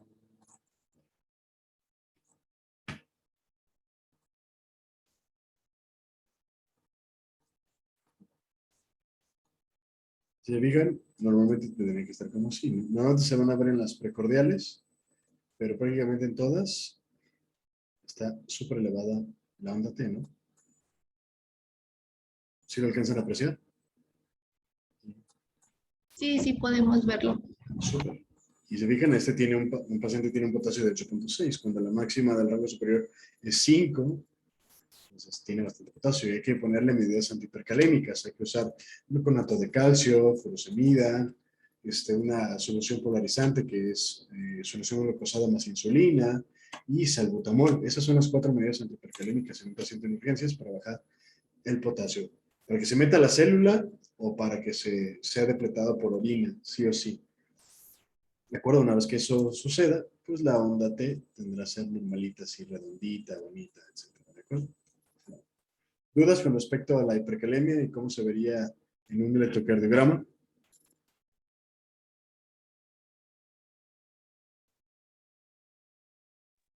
¿La S será la que tiene la depresión más prolongada, doctor?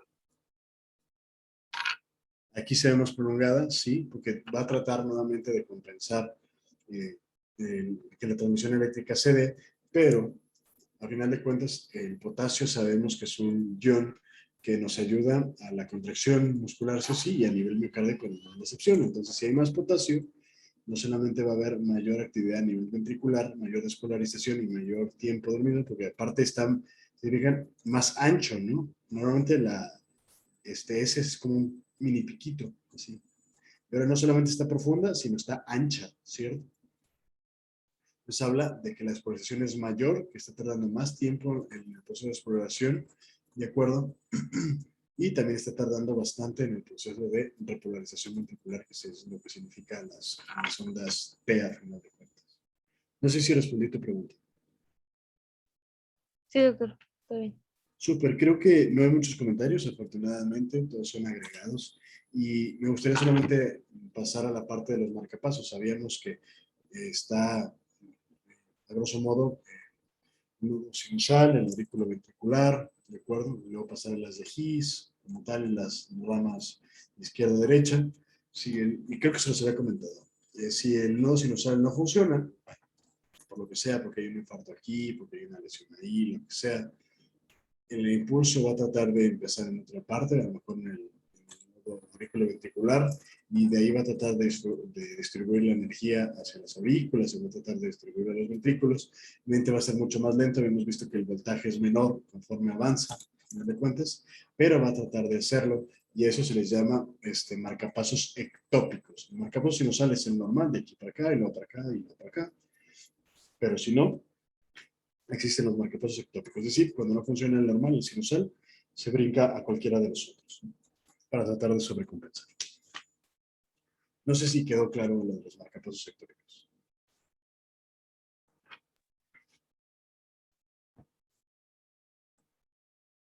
Sí, no, lo repito. Sí, lo podría volver a repetir.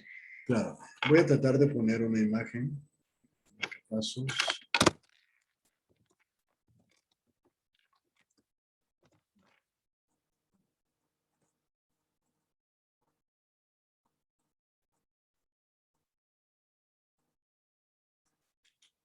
A ver si tenemos uno.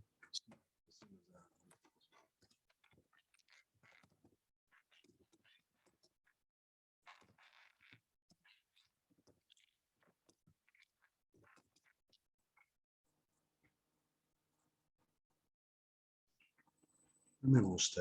Vamos a ver. Vale. A ver si se alcanza a ver.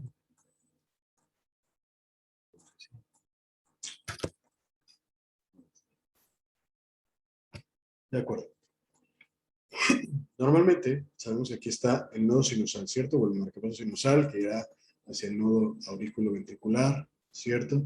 No tenemos filas de His, rama izquierda y rama derecha, ¿cierto? ¿Hasta ahí claros? Sí. Sí. Si es normal, tendrá un marcapaso sinusal, marcapaso normal, y ahora de aquí para acá, nuevamente para acá, y aquí para allá. Claro está. Imaginemos que aquí hay una lesión, de acuerdo, por un traumatismo, por un infarto auricular, lo que sea, una insuficiencia cardíaca, etc. Este no funciona, entonces no va a empezar de aquí. O puede ser mixto, está deficiente, pero no anulado per se. Puede dar pequeñas estimulaciones que solamente ayudarán a después un poquito la aurícula, pero nada más. Y entonces vamos a tener otros sitios en los cuales van a tomar la batuta y decir, a ver, este compa sinusal no está haciendo nada, no sabemos por qué, no nos interesa, nosotros vamos a hacer ahora el alma de la fiesta en el corazón, ¿vale? Analogías muy burdas, como las que siempre hago, espero funcionen. Entonces, este otro compita, ¿de acuerdo? Un marcapasos ectópico auricular, dice, pues yo tomo la batuta, y yo voy a decir que eso va a ser en la fiesta, ¿no? Entonces empieza a mandar impulsos ahora al contrario, a la aurícula derecha, a la aurícula izquierda misma, y luego otra vez al nodo auriculoventricular, y luego a y luego a las ramas, etc. Pensemos que este tampoco funciona porque hubo un daño en aurículas y hay hipertrofia auricular aquí y acá, entonces ni el sinusal funciona, ni el marcapasos ectópico auricular funciona, entonces el corazón no puede pararse, ¿no? Bueno, puede, pero lo ideal es que va primero a tener feedbacks compensatorios. Entonces dice, bueno, este compita no funcionó, este tampoco. Entonces otro en la fiesta del corazón va a decir, ellos no, ya se quedaron dormidos en la fiesta, yo quiero seguir la fiesta, entonces tomo la batuta de la fiesta, y entonces el foco ectópico del nodo auriculoventricular tomará la batuta, y entonces va a tratar de mandar impulsos retrógrados a las aurículas, ¿de acuerdo? Y luego de ahí hacia y luego a la izquierda, y luego a la derecha, etcétera, ¿de acuerdo? Y en el último caso, este también se queda dormido por alguna lesión, lo que sea. Entonces, hay un último que dice, bueno, esto es lo único que nos queda. Vamos a empezar a dar la señal desde un foco ectópico, un marcapasos ectópico a nivel ventricular, y va a tratar de dar este impulso eléctrico a la izquierda, a la derecha. Perdón, muy mal. Salud. Gracias, gracias. Y de regreso hacia la parte del septum, hacia las aurículas, pero evidentemente se va a tardar más el impulso de llegar de aquí hasta acá, desde aquí y hacia allá, Y eso es algo de los que nos habían dicho, ¿no? Acá tendremos de 90, 75 hasta 100, aquí solamente tendremos 75, aquí 60 y aquí entre 30 y 40. ¿No? Entonces ya tenemos alguna otra vertiente y diferencial de por qué alguien pudiera tener bradicardia, ¿no? No necesariamente tiene per se un bloqueo auriculoventricular de primero, segundo, tercer grado, sino pudiera tener un marcapasos ectópico, ¿no? Y entonces tener acá el foco ventricular per se. O tener los dos, ¿no? Si es un bloqueo auriculoventricular, significa que de aquí a acá no pasa, importante la conducción, entonces los latidos se ralentizan, ¿de acuerdo? Y los ventrículos van a latir cada vez más lento, etc. No sé si quedó ahora sí claro lo de los marcapasos ectópicos. Sí, quedó Sí. más claro. Sí, ya.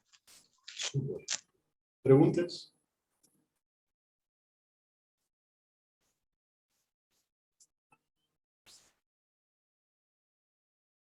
Creo que no. Creo que ya no, doctor. Ah, no, Paloma creo que levantó la mano. Ah, pues. Yo tengo una duda. What's up? Si Está muy complejo. ¿Mande? Yo no escuché tu duda, no sé lo Siento que mi internet no me está ayudando. A ver, ahora sí, se oye bien. Ayúdanos.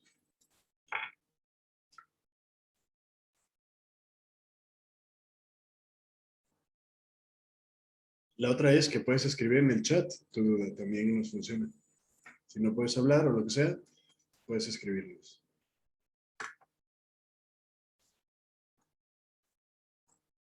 Bueno, mientras Paloma nos escribe o nos habla o lo que sea, alguien... A ver, Paloma. Yo no te escucho. No sé los demás. Yo tampoco. No, doctor. No se Ok, escucha. entonces, mientras nos escribe o lo que sea, ¿alguien tiene alguna otra duda, curiosidad? Lo que sea.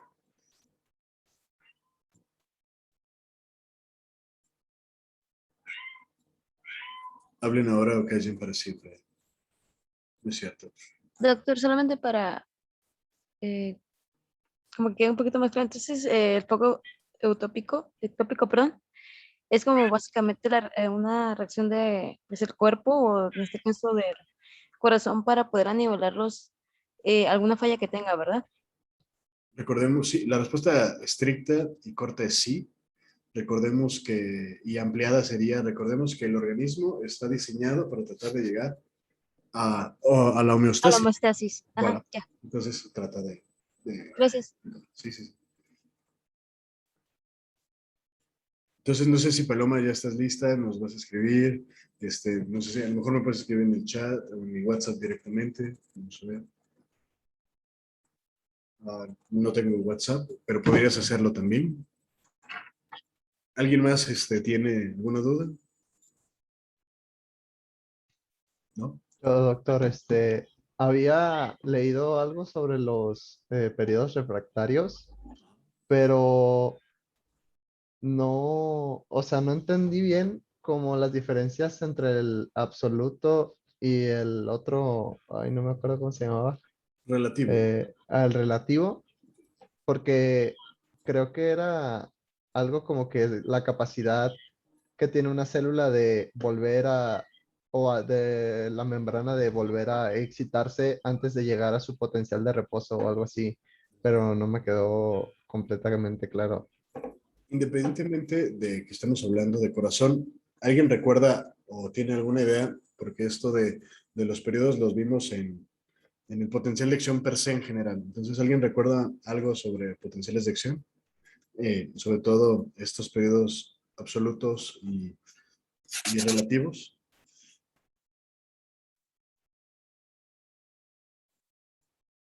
¿O tiene una idea por lógica? Se vale equivocarse. Igual y saben que al final lo explico. ¿Tú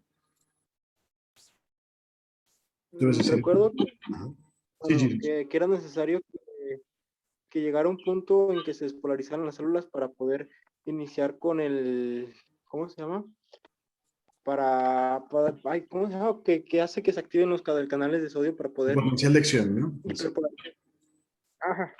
Y ya que llega al punto máximo, la ley del todo o nada, no me acuerdo cómo sí, la ley del todo o nada, que tenía que pasar ese punto, y que si no se pasaba ese punto no llegaba a despolarizarse.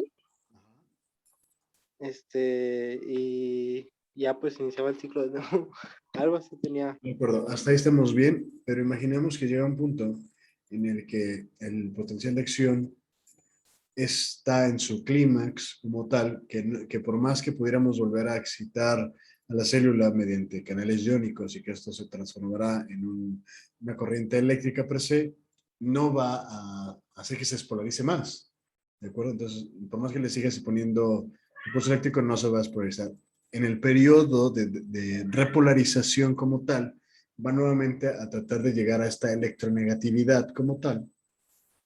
Y dependiendo, conforme avance, insisto, pequeños impulsos podrán nuevamente excitar a la célula, en este caso la célula cardíaca, para que vuelva a tener nuevamente un potencial de acción máximo, pero sin una estimulación tan franca como tal. En el absoluto no va a haber excitación nuevamente, ya está despolarizado en su máximo esplendor, y en el periodo relativo, que ya está en un periodo ya en el descenso hacia la repolarización, un nuevo estímulo puede, sí o sí, volver a estimular hacia su máximo esplendor, hacia su máximo potencial, nuevamente a la célula. No sé si respondí la pregunta, Jonathan.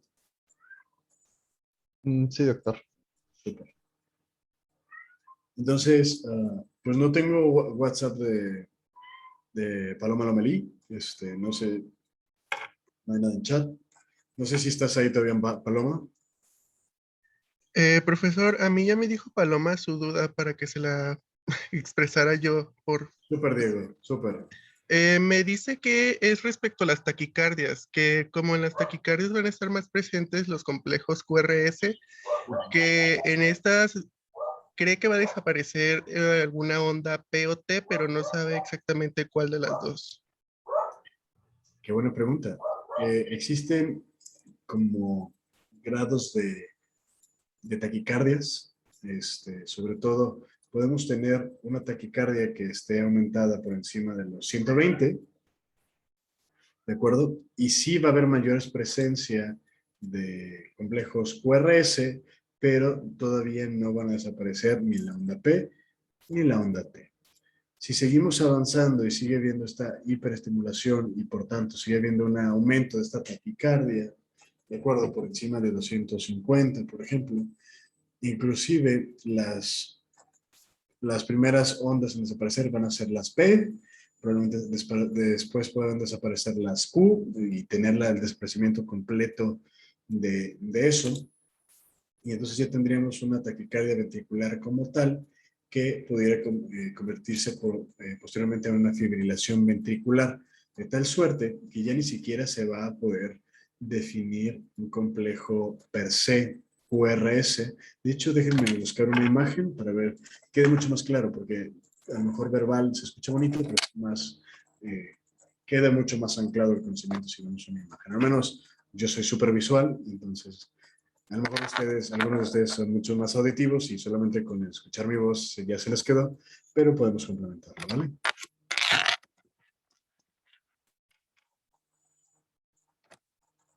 Y de hecho, por ejemplo, las taquicardias podemos dividirlas en supraventriculares y ventriculares, ¿de acuerdo? Entonces, en las supraventriculares, entonces, efectivamente, ¿qué hay arriba de los ventrículos? Anatómicamente hablando. Las aurículas. Voilà. Entonces, lo que te estará aumentado su frecuencia son las aurículas. Y de hecho, tenemos de ahí dos. Tenemos el flúter auricular y la taquicardia auricular como tal. ¿De acuerdo? Pero ahorita lo vemos. Entonces, ok. Aquí. Vamos a tratar de saber y ahorita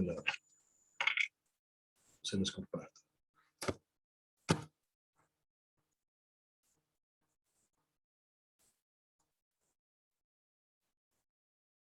¿Alcanzan a ver todos? Sí, doctor. Sí. De acuerdo. Aquí no tenemos como los cuadritos bien definidos, pero si tuviéramos cuadritos, fácilmente pudiéramos ver, imaginemos que de aquí a acá, Más o menos 30 cuadritos. No, hasta aquí. Entonces son 2, 4, 6, 8, 10, 12, 14 cuadritos por 10 son 140. Mínimo tiene 140.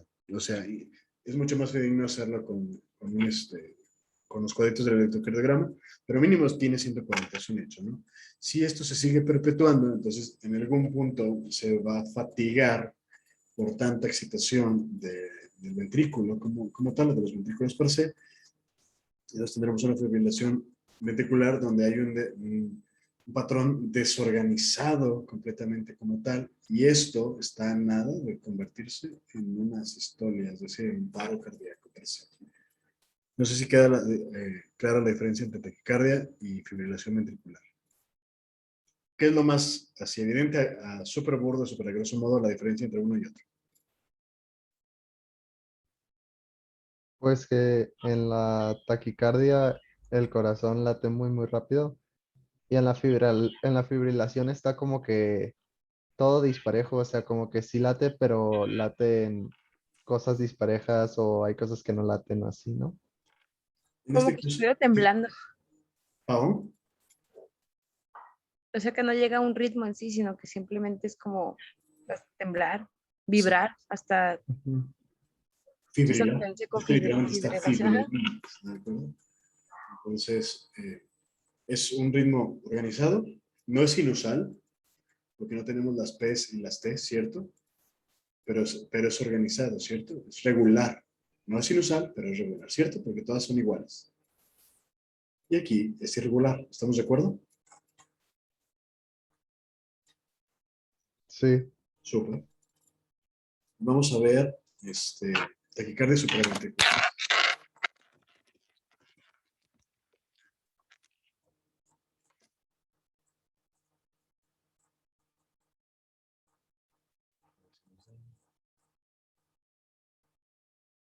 Si nos tenemos los flutters.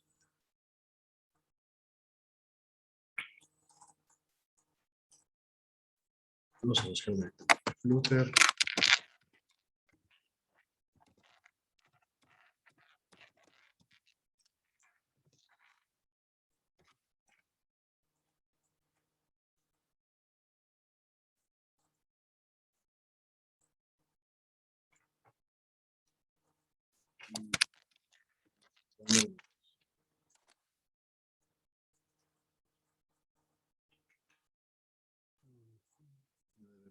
De los dos. Vamos a buscar más. Bueno, vamos a usar este primero y luego usamos el de flutter.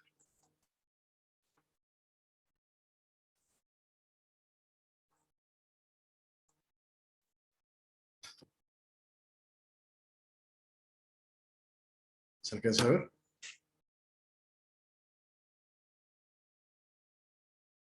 ¿Alcanzan a ver la imagen? Sí, profesor. Sí, sí se ve. Bueno, gracias. Entonces, ritmo normal, P, QRST, P, QRST, normales. Por ejemplo, ¿cuánta frecuencia cardíaca tendría este? ¿Alguien se quiere animar?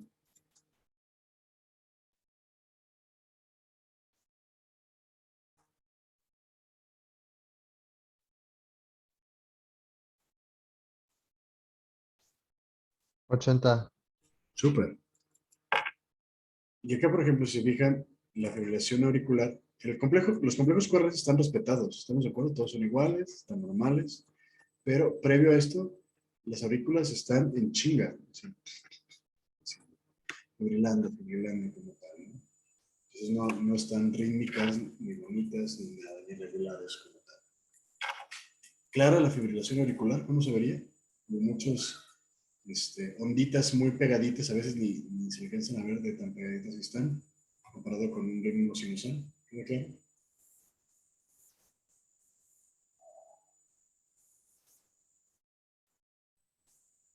Sí, ¿no? Sí, sí. Sí. Súper. Y ya, bueno, para terminar, para que sepan la diferencia entre las taquicardias supraventriculares o fibrilación auricular, que por eso necesito que quede claro que son como muchas onditas, pero irregulares. Fíjense, están todas reguladas. Esta no es igual a la de acá, no es igual a la de acá, no es igual a la de acá. ¿Qué es la gran diferencia contra flúter auricular? Es regular. De hecho, el otro nombre de flutter o de flauta auricular es dientes de sierra. Entonces, ahorita me van a ver por qué. Vamos a buscar un flutter que se vea bonito. Ah, este está hermoso.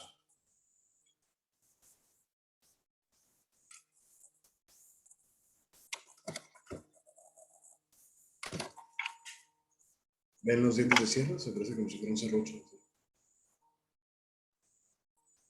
Si ven esto, sí o sí, siempre va a ser un flúter auricular y es una taquicardia supraventricular porque está en los aurículos, ¿no? Arriba de los ventrículos. Ah, miren, aquí está. Si se fijan, lo de que está bien calibrado. Siempre tiene que decir 25 milímetros por segundo y 10 milímetros sobre milivolts. Si su electrocardiograma dice eso, está bien calibrado. Si no dice eso, o está más elevado aquí o más elevado, no está bien calibrado y entonces no es adecuado poder leerlo, ¿de acuerdo? Es súper importantísimo esta parte. Entonces, anoten 25 milímetros sobre segundo, la velocidad, y la amplitud, 10 milímetros sobre milivolts, que sería la parte de arriba. ¿Dudas? ¿Preguntas? ¿Ya nos vamos? ¿Les gustó el electrocardiograma? Ya son aún un poquito más expertos en el electrocardiograma. Ya no solamente son líneas, curvas y así. Maestro, ¿cómo se sacaba la frecuencia? ¿Alguien quiere responder eso? ¿No? Jonathan, ¿sí? Sí, es Dale.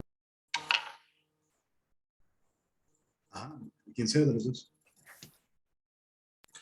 Pues cuentas 30 cuadritos y las pues ondas Q que haya entre esos 30 cuadritos los multiplicas por 10 y esa es la frecuencia cardíaca. Pero basado en una línea isoeléctrica, ¿no? Vamos a ver, control remoto. Sí, o sea, empezaría, bueno, me imagino que empiezas Ya habilité a todos para que puedan tomar el control de la página. Entonces, si quieres, puedes ejemplificarlos. Sin problema. ¿Y tiene que ser 120 entre 80, doctor?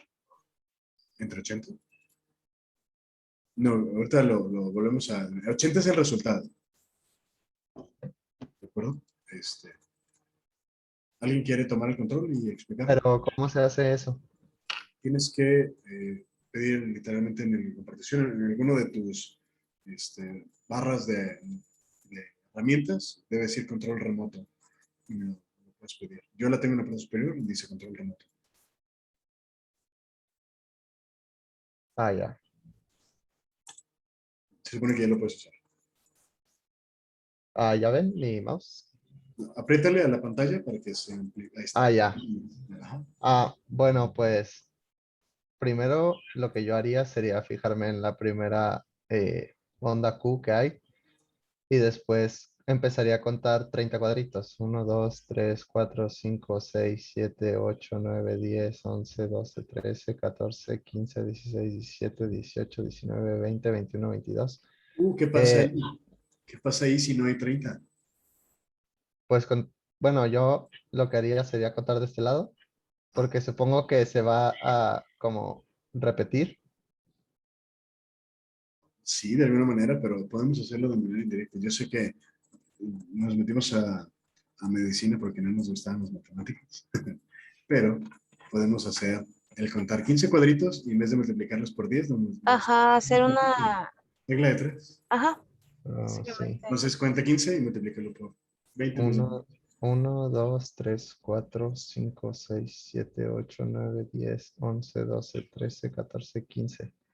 2, 3, 4, 5. Y lo multiplico por 5, 20 por el doble. Por 20. 5 porque es por 20, doctor. Pues sería 100.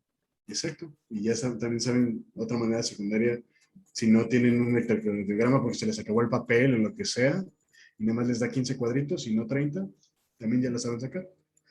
Suman 15 cuadritos y lo multiplican por 20, por el doble. Si tienen 30, por 10. Y Profe, ¿qué pasa? ¿Perdón? Hay una duda rápida. ¿Qué pasaría si el único por así decirlo, la única Q que tengamos justo en una raya, que sea la última? Por ejemplo, aquí que solo estuviera como los últimos 3 cuadritos, por ejemplo, ahí nuestra primera línea que cuadre con la de la hoja del electro. Realmente sería difícil sacar la frecuencia cardíaca ahí, esa es la realidad. Te irías directamente a la pantalla del electrocardiograma o tienes al paciente enfrente, le tomas la frecuencia cardíaca directamente, ¿no? Muy bien.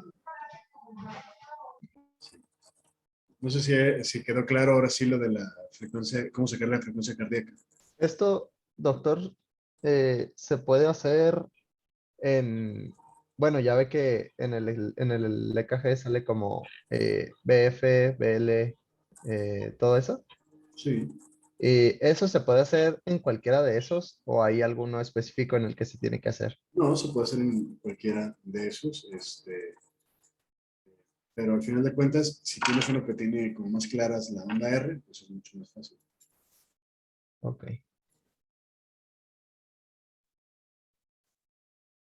No sé si queda claro la frecuencia cardíaca y todo. Sí, profe. Perfecto. Entonces, bueno, espero les haya servido de alguna manera. Si ya no tienen más dudas, pues creo que podemos terminar la clase por el día de hoy. Yo voy a dejar de compartir y bueno, que tengan una preciosa noche y un mejor fin de semana. Mañana no tenemos clase porque tengo guardia. Supongo que ya vieron mi calendario de guardias, entonces mañana nos veríamos. Por mi parte ya empieza su fin de semana y pues recordarles que nos quedan 4 clases de vida, de fisiología. Hola. Muchas gracias, doctor. No, un placer. Descansen. Muchas gracias. Que descanse. Gracias. Profesor, que descanse. ¿Y Fátima? Fui yo. Sí, Kimberly, perdón. Es que tengo el micrófono como abierto. Ahorita que se salgan mis compañeros, ¿podemos hablar de algún tema? Sin problema.